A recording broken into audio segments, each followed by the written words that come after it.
So one of the questions I want to ask you is, move to Kingsport. Yep. So you've been in that position how long? 5 years. So since the beginning and until now, just kind of go over some of the changes you've seen. Okay. And growth, not only growth of what you're doing there, but the growth of the city and everything like that too. So the program actually started in 1999. It was an outcome of the economic summit that we had. So the economic summit we held because it was right in the middle of NAFTA and manufacturing downsizing and some pretty significant economic changes in the whole country. And so we were trying to figure out how to reposition ourselves economically. So getting people to move here that weren't dependent upon a salary was a stopgap measure. Okay. And so we started that primarily targeting retirees. And what we found is that there wasn't a lot of interest in us and in Tennessee in general. And so, but we kept on plugging away, and then come to the time that COVID rolls around, and you're basically don't have to advertise anymore because everybody's already discovered Tennessee. When we would go to these national conferences to recruit retirees, I mean, these were high-end conferences where people paid like $50 a person just to be there. And we would have a booth, Tennessee would, but they would go to South Carolina, they'd go to any other place but Tennessee. We felt like we were wasting our time. I'm going up there next week to Long Island, New York. We will be the longest line. Really? And every person that gets up there will say, I really wasn't interested in Tennessee, but my financial broker tells me I should be. So tell me what you know about that I should know. And he says, you don't have any income taxes, and you don't have any pension taxes, and you have an amazing quality of life and a great cost of living. And there's the only other options that have the same things are Florida and Texas. And that's too far away and too hot and too flat. Too many people. Lots of other negatives that we don't have. Exactly. So it's really gratifying to not have to, try to attract too much attention to yourself because they've already discovered it for you. And I think it also reinforces a long history of responsible government, of thinking about, the consumer. Like, for example, our tax system rolls back every 4 years. So when they reappraise your property, the local government cannot just have a windfall tax increase. You can't you have to advertise and go through the process. So if your appraisal goes up, your tax rate typically goes down and your out-of-pocket stays pretty close. And that's brilliant for the consumer because what we're seeing in like Texas and Florida, they don't have income tax, but their property tax is going out the roof. And then they're getting fees. Like you name it, and there's every kind of fee you can imagine has been added. Well, because the cost of government is the cost of government. So you're going to have revenue at some point, and it's how you go about that. But, being a lifetime Tennessee resident, I can remember as a kid, Lamar Alexander walking across Tennessee, and I kind of go back to him and his philosophy about, at that time, everybody was pushing us to get an income tax. And the things that have gone through the years, not only in Tennessee, but in Kingsport too, that have put us in the position that we're in. I remember the legislative breakfast here in Kingsport before COVID hit, and the state Chamber of Commerce person here saying that Tennessee was ranked, I think, #1 at being able to sustain a financial crisis. Most fiscally sound. And so that just obviously played a big part of what we saw during COVID. Now, a little fun fact, back in the early 1900s, there was a guy named John B. Dennis. And he, of course, was the finance guy for Kingsport. Based in Oyster Bay, New York. He was a neighbor to Teddy Roosevelt. But he was listed as one of the 10 most brilliant finance people in America at the time, alongside of people like James Pierpont Morgan.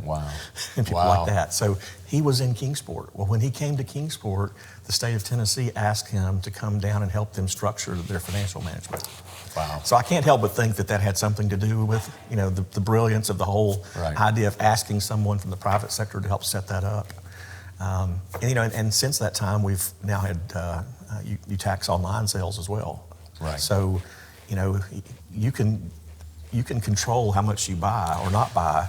Well, and I think the growth of tourism too over the years, like places like Sevier County and obviously Nashville and things like that have really always said, tourists, we love them. We like them to come because they pay our taxes. Sure, absolutely. And the sales tax and the entertainment tax and all those different ones. They sure do. And still getting a value to them. Yeah, it's amazing to me when I talk to folks and they'll say, now, you're on the way to Gatlinburg, aren't you? I'm like, on the way to Gatlinburg, But to them, an hour's drive or an hour and a half drive is not a big deal. But to us, it seems like that's pretty far away. Well, and when people call from out of state and they're, maybe somewhere like an Indiana or, even California, and they're like, well, it's, that's not very far. Well, you don't understand how many mountains are here between there and here. So we can't go a direct flight. So talking about specifically about Kingsport over the last, pre-pandemic to now, and the movement into the city, what are the big nuggets, I guess, that you've seen?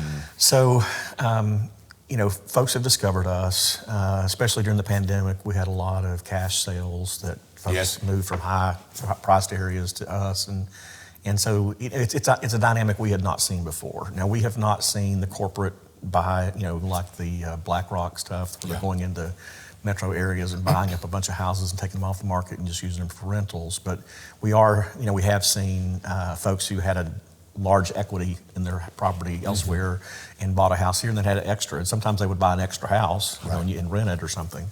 But that's kind of slowed down now that the national economy has slowed down, because you have to sell your house in California before you can live here. Yes, we've seen that, yes. And so, but we've got enough momentum now to where what I always say is we're not too hot, not too cold, but we're just right. Yeah. And what locally folks don't seem to understand is that the growth that we're seeing is very much sustainable. Yeah. If it was any less, then you're going to have to start doing without stuff. Right. Like you can't sustain business if you are declining. Right. And so we're right at that. If we grow at the rate we've grown since 2020, we'll be about 6% by 2030. Right. And 10%, 5 to 10% is the sweet spot. Right. So now if you're 20% or more, like Murfreesboro or Franklin or some of them, well, there's 360,000 people in Rutherford County now. They were the same size as Sullivan County 20 years ago. Yes. So you talk about, growth issues. They've got, the water plant's undersized, the sewer plant's undersized. Well, roads. They don't have enough fire stations, not enough lane traffic. So, to me, you have to figure out what you want to be and then try to structure it to get there. Right. And if we ever get to the point where, the scales tip and we start going the direction that I'm seeing in Middle Tennessee, I'll be the first one to say, hey, let's stop, move the Kingsport program. Slow it down a little bit. Right. But, let's not go anywhere. Because you want to be, in my opinion, you want to be big enough to have the things you need, but small enough not to have large urban issues. Yeah. So I talk about this with my family sometimes. I say, everywhere I go, I think, okay, where's the closest Target? Where's the closest Kohl's?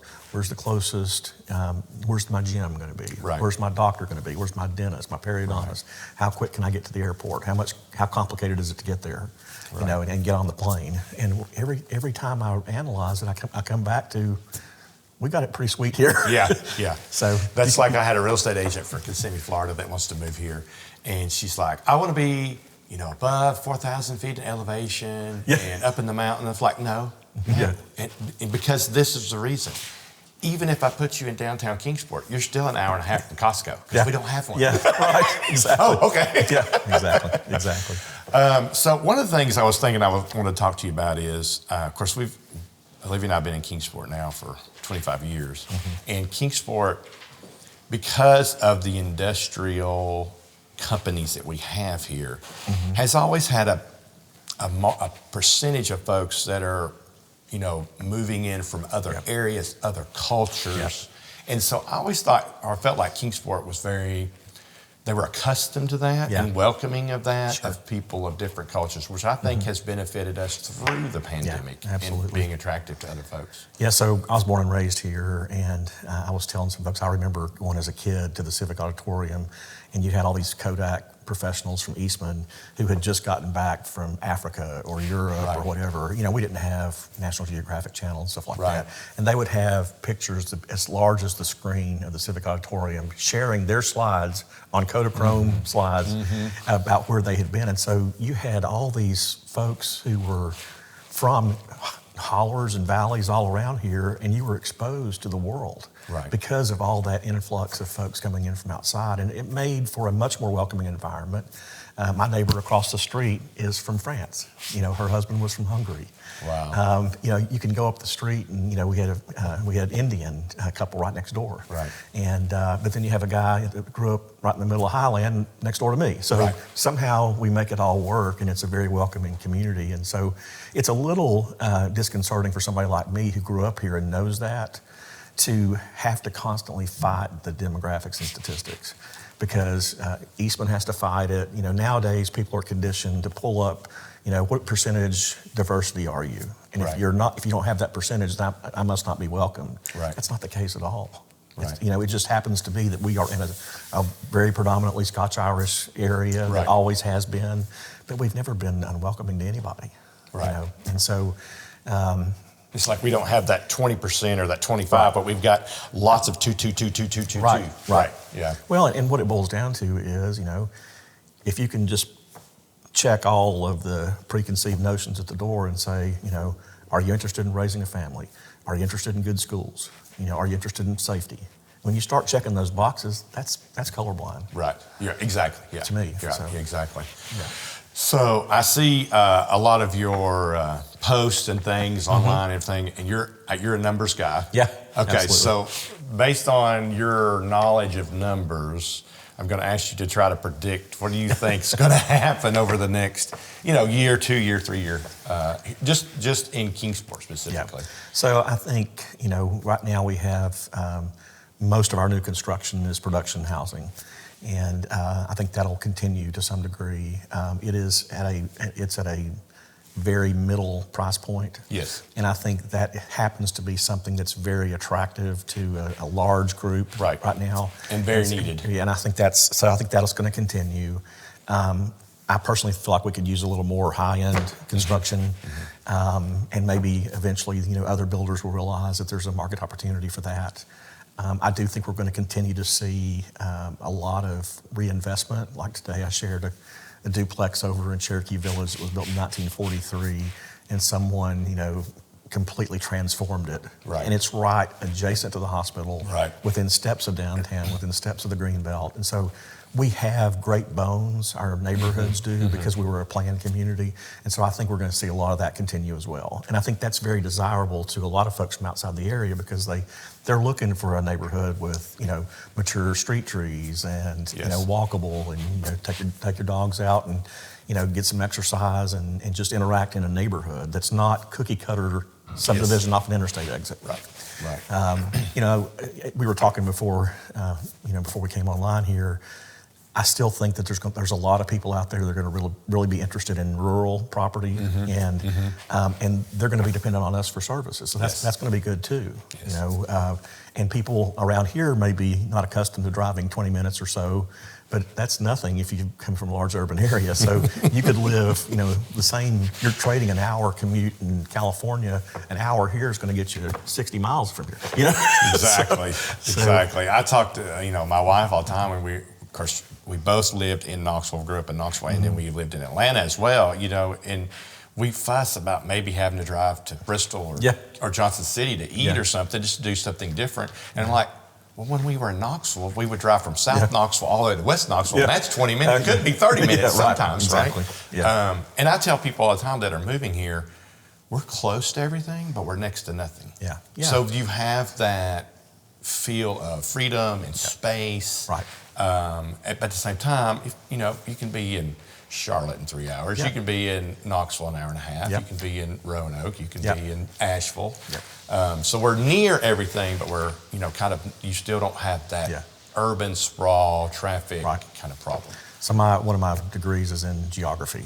So I'm constantly trying to use any kind of analogies to sort of shake, perspective on things. And so a lot of the folks that we deal with are in Nashville. Right. And so from their point of view, it's like Nashville's the center of the world, and we go there, Well, growing up near Nashville, I know exactly what you're talking about, yes. And so I'm constantly trying to say, hey, if you're an NFL fan, you can go see the Carolina Panthers and whoever they play, right, which may be one of your teams. Right. You can be at the Falcons, you can be at the Titans, you can be at the Bengals. Right. You can be at the Commanders. Yeah. You know, and then substitute whatever other sport you might be interested in. Yeah, but do you exactly. really have to live in that large urban area 24/7, 365 and deal with all that? Or do you just want to pop in for a fun weekend? Right. Because I promise you, Nashville's a lot funner on a weekend than it is living with bachelorette parties every single day. Yeah. With cowboy boots. Yeah, exactly. Yeah. You know, one of the things I think that attracted, obviously, everyone to us during COVID was the realization that, you know, businesses can let people work remotely and they can be more productive and they can have a cost savings because they don't have an office and all that. One of the huge things that we saw because of that is a demand on internet, you know, and the ability to get internet. Yeah. Is that something when you're out talking to people that they ask you about and things? They really don't. Nowadays, they made some assumptions that we were more rural. Right. But what we found is that years ago, Spectrum, you know, actually Charter predated Spectrum, but they put a lot of money into the infrastructure in the Kingsport area. Right. And, you know, most people don't need a gig. Right. They just need the high-speed internet that you can get for, you know, $75 a month is plenty for them. Right. And that's readily available all over the place. Right. You know, now maybe when you get out in the more rural areas, it's not, but you know, that's one of the trade-offs. Well, obviously. yeah, exactly. Yeah, I know. I tell people all the time, they're looking at properties and they'll say, "Oh, I don't have to pay city taxes," and I always say, "Yeah, but you don't get city services." Having a city employee in my house, I know how to say that readily. What I always said was, not to scare them, but kind of to make them think, is when you pick up the phone and call 911, how soon do you want somebody to be there? Yeah, exactly. Yeah. And then I share a story about someone that moved from Kissimmee to Butler, Tennessee, on Watauga Lake. Yeah. And she said, we were moving in, and my husband collapsed, carrying a box in, and we called 911. And the county answered, and she said, I'm terrified. I don't know anybody from around here. Can you stay on the line with me? And they said, ma'am, we can't. You know, we have other calls we have to deal with. They'll be there as soon as they can. And she said, it was agonizing waiting for them. And then they ended up, once he got better, they moved back to Florida because it freaked them out. So, you know, when I talk to folks about moving here, I say, what are you accustomed to? Yeah. Start making your list of what you can live with and live without. What are you trying to get rid of out of your life? What are you trying to make sure is not gotten rid of out of your life? And then pick a place that matches that. But don't move to a place and then complain because you don't have this. You have to premeditate it, you know? Right, exactly. Like I asked somebody years ago about, they were moving out of the city and they were looking at a house in the city and outside the city. And they were a young couple. And I said, how critical are schools? Well, we don't even have kids yet. Are you thinking about having kids? Yeah, I was thinking about it, but you know, we'll cross that bridge when we come to it. So they bought the house that was like $1,000 cheaper outside the city. And they waited till the summer before their child started school to call and say, oh my gosh, I've got to get in Kingsport City Schools. And I'm like, wow. I see, and I laugh because you say that, because Michael, our oldest, when he was just born, we moved to Kingsport and we lived in the county. Yeah. April, before he went into pre-K, we moved into the city. You know, so yes, I feel for them. Well, you know, I also realize that most people aren't as nerdy as me. In making lists and, you know, but I have to do that to counterbalance my emotions. So I know you're a history guy. Yep. So, and I know some of the history, going to the history talks, you know, with the Historical Society here in Kingsport, but I remember as a kid, you know, the old license plates with the numbers on it, and Kingsport was 5. Yep. You know, it's not 5 now. Right. Sullivan County, obviously, was 5. But, you know, I talked to the folks that have been here their whole lives, and how in the 50s and 60s, the population and the housing and all that. So where are we today kind of compared to that boom of that period, and will we ever achieve that again, I guess is the thing. Well, I mean, I guess the follow-up question is, do you want to achieve that again? Well, yeah, exactly. Right, yeah. So I was talking with a former mayor who was asking me the same question. And so we ended up buying into a property in Beaufort County, South Carolina. And so I subscribed to the Island Packet, which is the Hilton Head newspaper. And in Hilton Head, in the 80s, when I remember it being developed, it had all the plantations and the small signs, and it was the place to go, and it was the planning model for everybody. And everybody's trying to figure out how to get a sign ordinance like Hilton Head. Well, come 2021, it's like, wait a minute, now we're a real town, and we have real issues. Right. It's not, the new has worn off, and it's a natural progression. So same with us. When in 1920, 20s time period, we had just been incorporated. In the 1940s, we boomed with all the wartime things that happened here. But by the 1960s, those houses are still just 20 years old. Right. Yeah. And so all these folks are basing their opinion on everything was brand new. The streets were new, the houses were new. Right. What happens next? Do you have a foundationally fundamental place where people are going to reinvest in those properties, or is it disposable and they move on? Right. Oak Ridge is very similar. Yes. Yes. So the question is, what happens with all this rapidly built housing to accommodate wartime efforts?